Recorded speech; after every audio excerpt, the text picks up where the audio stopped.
So this video is on skin cancer. It picks up from the videos on oncology. It just becomes more specific. So skin cancer really is cancer of the skin. It's uncontrolled replication of cells in the skin, and really it's the epidermis for that matter. Uh, there's different types of skin cancer depending on the different types of cells.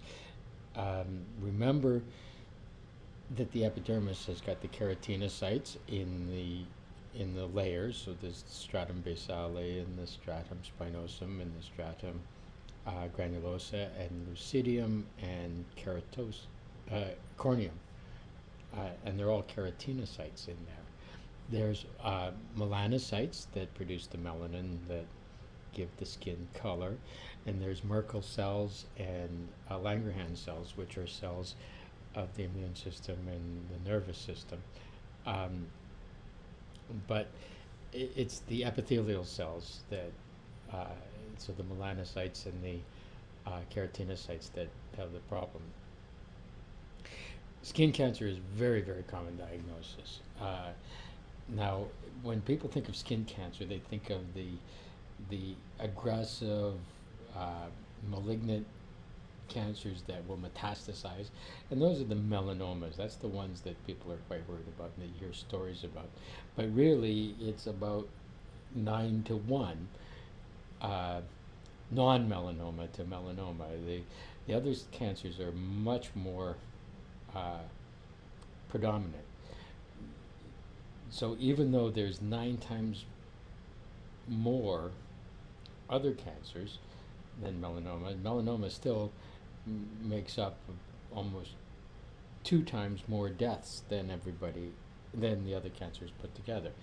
Um, so it's the one that's really quite scary. Um,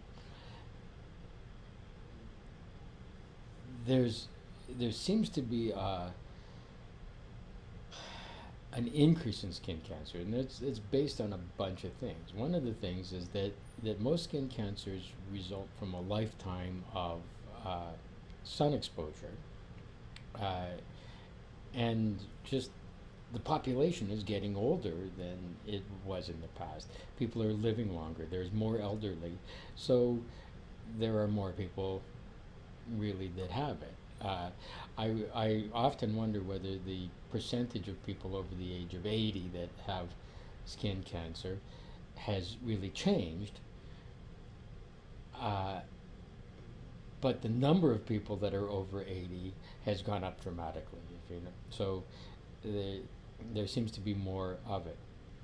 Uh, Chronic sun exposure and sun damage to skin seems to lead to all these cancers. Uh, Multiple sunburns is a big deal. People that live at high altitudes get less protection from the atmosphere because there's less atmosphere. So people that are skiers and alpine uh, people tend to have this problem. Another issue is immunosuppression. Uh, when people are immunosuppressed, they have a higher incidence of skin cancer. My son, who's on anti-rejection drugs, is immunosuppressed, and they tell him that he has about a 10 times higher risk than the average of getting skin cancer. He needs to wear sunscreen all the time, and you think, okay, well that's how many transplant people are there? People that are just taking prednisone as a steroidal anti-inflammatory are immunosuppressed. There's a lot of reasons that. So, again, if a risk factor is being elderly and a risk factor is having multiple sunburn 60 years ago and immunosuppressed, there's a lot more people fitting into all those categories. Um, Toxic exposures of especially heavy metals seems to be an issue. Uh, the big one is arsenic, uh, and um, arsenic was used in a lot of industrial processes in the past. It was used also household as like pest poisons and things like that. So People, it's not used now, but people were exposed a lot when they were younger.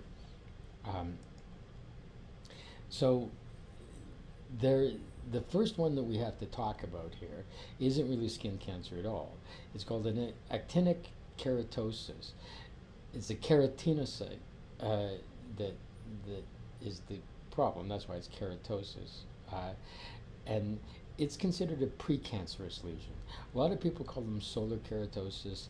The dermatologists call them AKs. It's a precancerous lesion, and it seems to be precancerous for squamous cell carcinoma. Uh, it can happen on the lips or various other places, but usually it's someplace on the face or the trunk, someplace that's been exposed to sun repeatedly over the years. Um, so what it is a brown or red scaly lesion. A lot of people have these, and they don't turn into squamous cell carcinoma, but they could. You know, 1 in 5. It says here 5 to 20%. Uh, but they should be looked with at. Um, I saw a dermatologist last month, and he figures that what the lesion that I had was one of these, and he just used liquid nitrogen and took it off. It was just as simple as that. This is a picture of it on somebody's lip, and you'll notice that it's an elderly person. Uh, it's just this kind of odd shaped lesion. This one doesn't look all that scaly. This is more kind of a typical look of the AKs. They're kind of this scaly, and they're brown, and they look like they're ready to flake off and that kind of thing. They can also kind of get to be very kind of horny. They look like almost the growth of a horn, or like an antler sort of thing. This is again a typical one on somebody's ear, and the tops of the ears, the nose, the lips, are all places that these things happen because they get chronic sun exposure. They can be it's a typical place. So they burn them off. You can use a topical ointment, and if they're big enough, and especially like that one on the ear, they probably just cut it out, excision. Uh, I've got a patient currently. I saw him this morning that actually had one cut out, and they took part of the cartilage of the ear. It left him kind of with an ill-shaped ear, but whatever. They'd have to be pretty big, I think, to inject them with a medication. But in any case, they should be removed because of their precancerous nature. Better to be safe than sorry. Now, there's another type of keratosis called seborrheic keratosis, and this is one of them. This is a benign thing. This is they get kind of raised, and they get kind of a wax on them. What it is sebaceous wax. It's sebum that accumulates on top of the keratosis here. They're quite common. You'll see lots of them in the course of your career. They don't mean anything. They're kind of in that category with skin tags. People don't like them, but they don't mean anything. Now, to get to the full-blown cancers, the first one we'll talk about is the basal cell carcinomas, and it's because it's the most common. one. Luckily, being the most common, it's also the most benign. It doesn't metastasize. It is a very slow growing tumor, and it's a tumor of those cells that are at the stratum basale that give rise to the keratinocytes. They're the ones that are undergoing um, a fair amount of mitosis. Anyways, they are the ones that are they're repopulating all the layers of the epidermis. Excuse me, with keratinocytes. Um, the the risk factor is sun exposure, uh, other radiation exposures. So this is one of the reasons why um, the dental hygienist, when she's doing your X-rays, ducks behind the wall. When you get X-rays done at the hospital, the X-ray tech isn't in the room with you for this kind of reason. This is also solvents and arsenic seem to be involved with it, and maybe some sort of a genetic predisposition to it.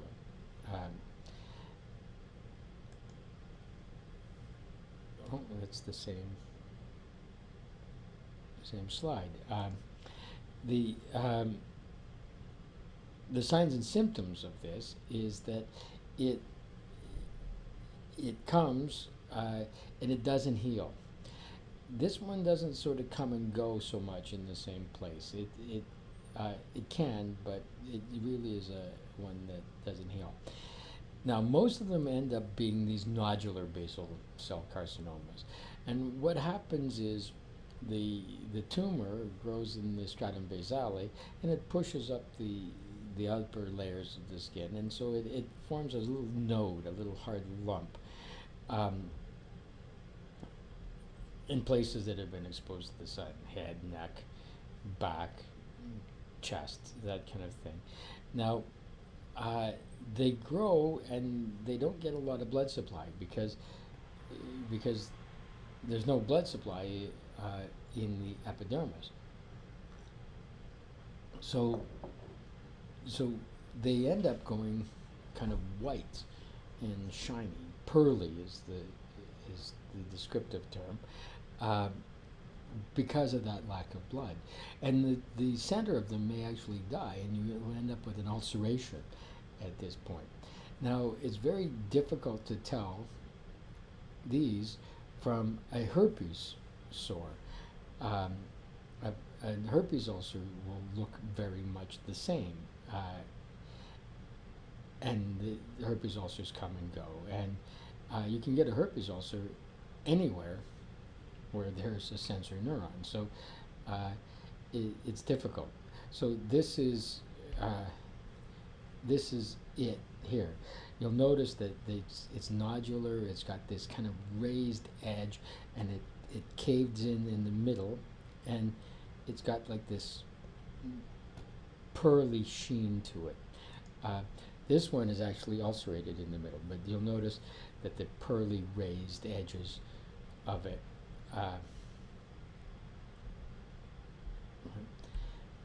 This one is the same thing. So this is the nodular type. And again, it almost looks like it's starting to ulcer in the center. It's definitely depressed, and you can see the nodules, the lumps of it that have outgrown their blood supply deep down in here. There's pigmented ones. They look the same. They're darker in color. Superficial basal cell carcinoma looks like psoriasis. They're like reddish patches, pink patches. The micronodular are little small ones, and the morpheoforms look like scar tissue, because what they do is they infiltrate into the dermis, and so they create a hard lump in the dermis, which is what scarring is. And so you don't see them much on the surface. So how do you deal with them? You cut them out or you burn them out. You yeah, You just get rid of them. Now, when I went to the dermatologist, he thought he, I was really not satisfied because I was worried that I maybe had a little basal cell carcinoma here. Uh, and he thought it might have been an actinic keratosis, maybe even a squamous cell, or it could have been a herpes lesion, he thought. I don't think it was, but in any case, I was kind of upset because he didn't spend very much time investigating it. He just grabbed the liquid nitrogen and gave me a zap of liquid nitrogen. Well, really, all the treatments are the same. Uh, if if it's a local kind of in situ thing and it's caught early, then freezing is the quickest and the kind of the cleanest way to get rid of it. It's like burning off a wart. Um, so he didn't seem to waste too much time in diagnosis when all the treatments would end up being the same. Now, the squamous cell carcinoma happens in the middle layers of the epidermis, more in the stratum granulosa, um, stratum lucidium layers. It doesn't happen in the stratum corneum layers because those cells are dead, and dead cells can't mutate and turn cancerous. Um, it's not all that common. It says about 300,000 diagnoses per year, so that's less than 1% of the population. So actually, it's less than 0.1% of the population. So it's not all that common. Again, it's related to sun exposure, long running sun exposure, or chronic inflammation of the skin. So the things like chronic dermatitis, um, you know, can lead to it. Immunosuppression is a big thing with it. So now the problem with the squamous cell carcinoma is that it can metastasize. So it can spread to other organs and become slightly more dangerous because of it. So you want to catch these things early. To be frank with you, the reason that I got in to see this dermatologist so quick was just in case it was a squamous cell carcinoma. This one, sore doesn't heal, comes and goes in the same spot. May start as an actinic keratosis, but it's more aggressive. And it's more aggressive than the basal cell carcinoma as well. And you've seen these on people. You've seen these at the mall, or you'll definitely see them on clients. They look like this. They This is kind of the common look to them. Now, this one here is a particularly bad one. I don't think I've ever seen anything that looks quite like that. So how do you get rid of it? Well, liquid nitrogen. You take it off. If it's big enough, when they take it off, you may need a skin graft. Now, because it can be aggressive, you got to be very careful. About metastasis and that kind of thing. So the malignant melanoma. This is the skin cancer that gets all the news. This is the one that that kills people. It's the one that the public service announcements are all about, that kind of thing. And it doesn't happen in the keratinocytes. It happens in the melanocytes. And it happens anywhere where there are melanocytes. So it can happen inside the eyeball because there's a lot of melanocytes inside the eyeball. Because there's pigment in there. It can happen in the GI tract because there's a certain amount of pigment there. It may be associated with sunburns and chronic sun damage. It's this ultraviolet radiation. It's the reason that you should be wearing ultraviolet protective sunglasses to protect the melanocytes in your eye.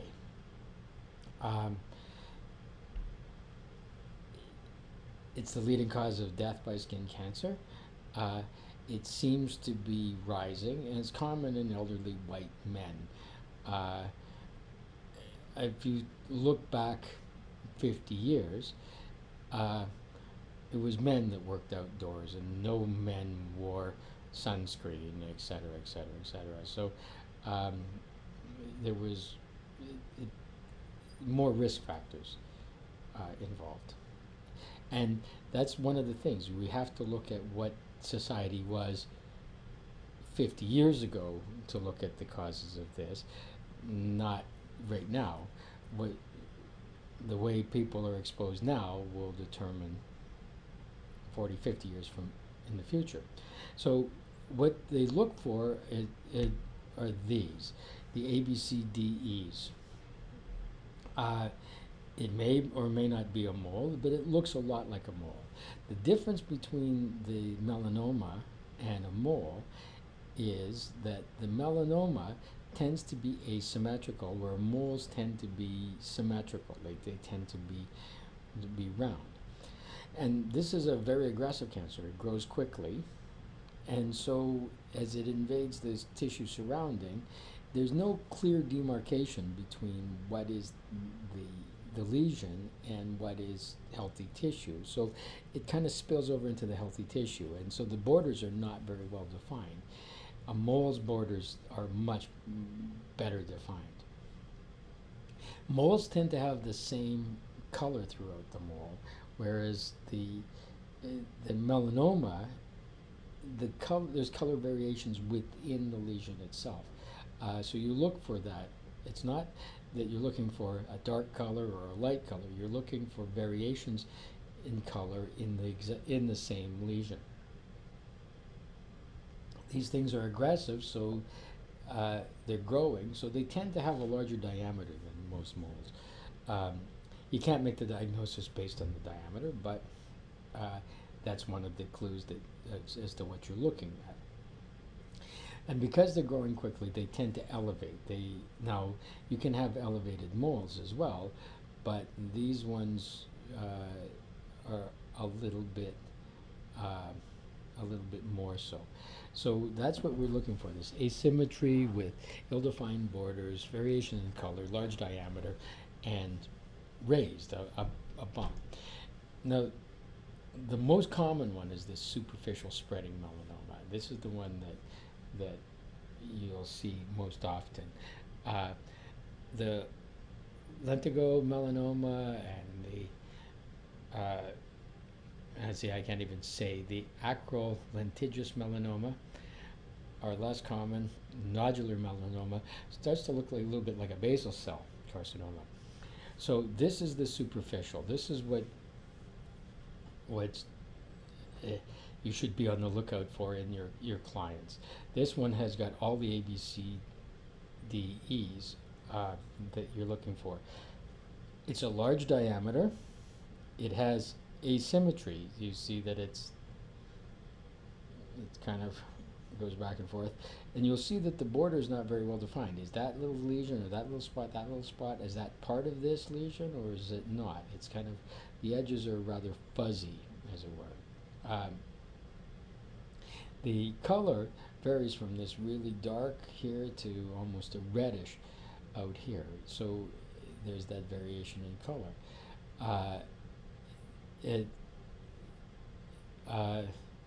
The diameter, like I said, is fairly large, and it has an elevated center here. So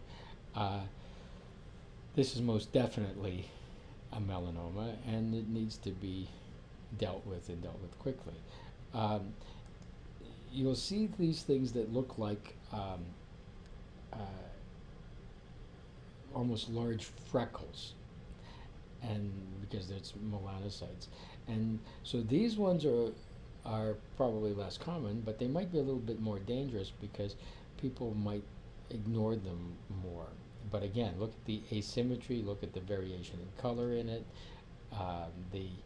It's not so much elevated, but it's a large diameter compared to a freckle. So it's got the border is ill-defined, so it's got four of the five things, and you probably give it enough time, and it would end up with some elevation. Um, so this is the Lentigo. The this one, the Acryl.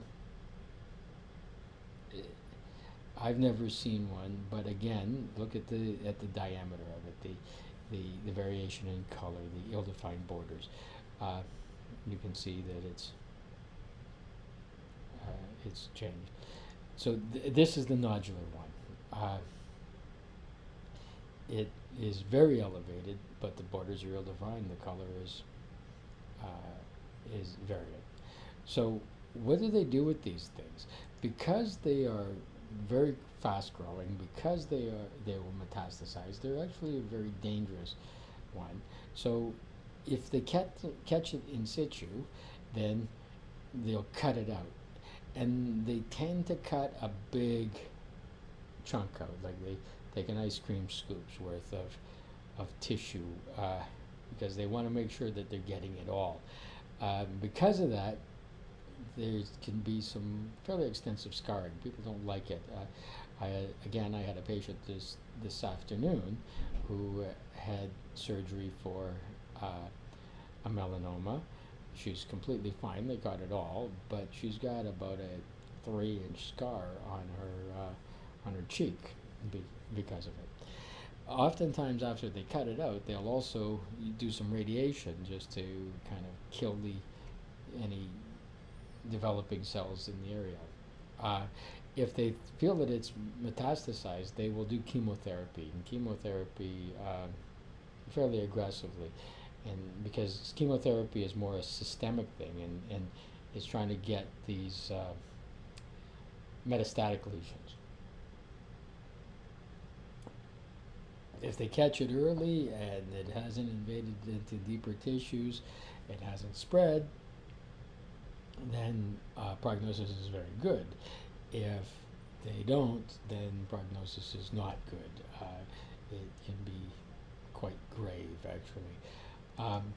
So the best thing to do is not get it treated. The best thing to do is not get them. And you got to kind of start as a young person. You got to start in your 20s and use a lot of sunscreen. You want to use sunglasses to stop the UV on the retina. You want to cover up. My dermatologist, Dr. K, who's a bit of a gruff man. You go to him for a medical opinion, not a friend.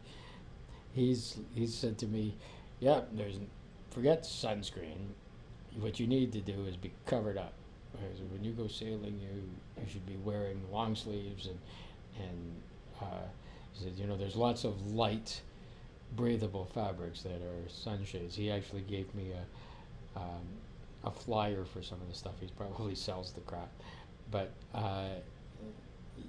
this is why you wear hats, sun hats, and that kind of thing, and sunscreen. So, do you massage these people? Not if it's metastasized. Kind of. You got to look at the person as a whole, and I'm sure that they will discuss this in your massage theory classes.